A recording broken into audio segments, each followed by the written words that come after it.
again. Welcome to a special edition of CropLife Retail Week. I'm Eric Sfiligoj, editor of CropLife Magazine. Here with a special guest this week, Alan Summers from the Asmark Institute. Alan, welcome to our studio. Thank you. Pleasure to be here. If you could inform our viewers a little bit about what the Asmark Institute is and what it helps retailers do around the country.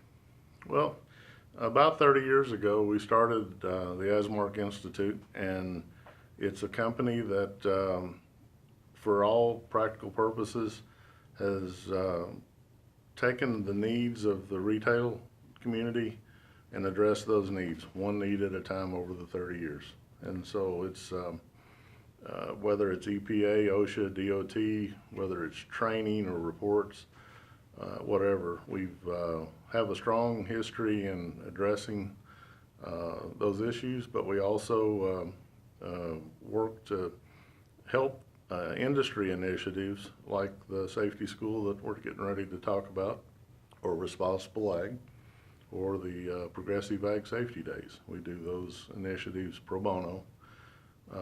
Those are very worthwhile initiatives, and we have a 30-year history in doing that. Very good. And I know when I've visited your facility there in Owensboro, Kentucky, you also send out physical, like placards, safety placards and stuff to retailers as well, correct? Yes, we have, it's part of what we do is, the need is we need to comply as the dealer. And in the compliance field, you need certain components and placards, personal protective equipment, things like that. So we put together a buying group, and we pass that equipment, those items along at cost. So they're not a deterrent to comply. And you also have a big training center down there, the Ford West Training Center, where retailers can go to actually send their newer employees there to get training on how to operate and work in a retail facility, correct? Yes, it's we tell people it's the closest thing to Hollywood in Kentucky. It's it's a retired fertilizer plant, the Ford B. West Center for Responsible Agriculture. Mm-hmm. And you bring in people from all over the country and train them on OSHA, EPA, DOT, and we actually do the responsible ag auditor training there. So it's a great facility, and it's one of the most fascinating projects that I've been able to work on, because you go to a facility and most times things are all right. You want it to be seen as the perfect example of what you should do. And at that facility, there's about 40% of it that's wrong on purpose. And so you can have a lot of fun with that. Very good. Well, you mentioned the safety school. I know that'll be coming up here at the annual MAGIE show, actually just before the show. Tell us a little bit more about the 2018 safety school that Asmark's putting on, and maybe who some of the speakers are going to be that are going to be there. Well, the school that's coming up this year is the 40th annual and safety school, and in the years like this year, the attendees actually receive a 1/24th scale replica truck. Ah. And that's included in the price of registration. But this year it's a 1956 F100 truck, and it has a load of fertilizer or bagged fertilizer in the back, and so it's nice. It's a nice commemorative item to commemorate the safety school on the every 5-year anniversaries. This will be the third truck, I believe, that we've done. But the safety school is the gathering in the United States, largest gathering of environmental health, safety, and security professionals, and it has grown.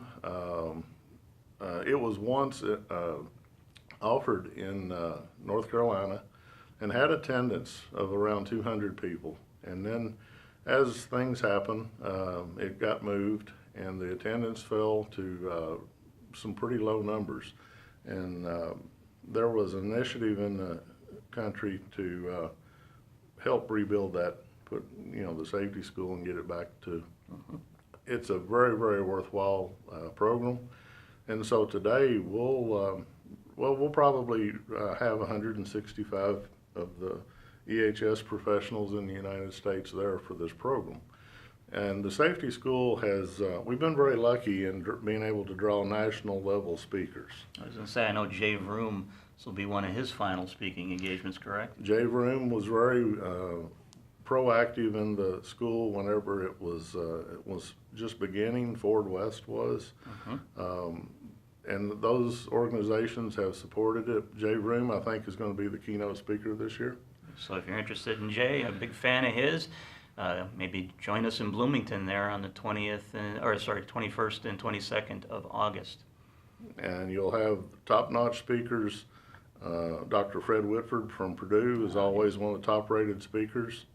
Tom Bray from J.J. Keller and Associates is one of the top DOT speakers in the country.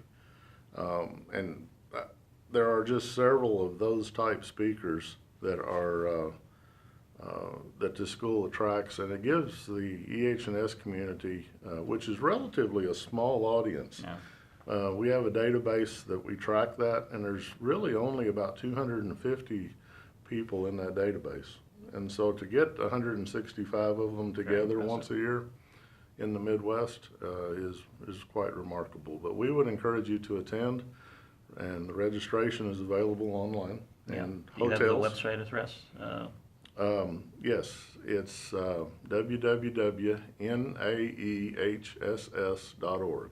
Very good. That doesn't exactly roll off your tongue. No, but as long as people can find what they're looking for, I think it'll be fine. Well, Alan, I appreciate you joining us today in the studio. Thank you very much for informing us about Asmark Institute and the upcoming safety school. Thanks everyone for watching. We'll see you again soon.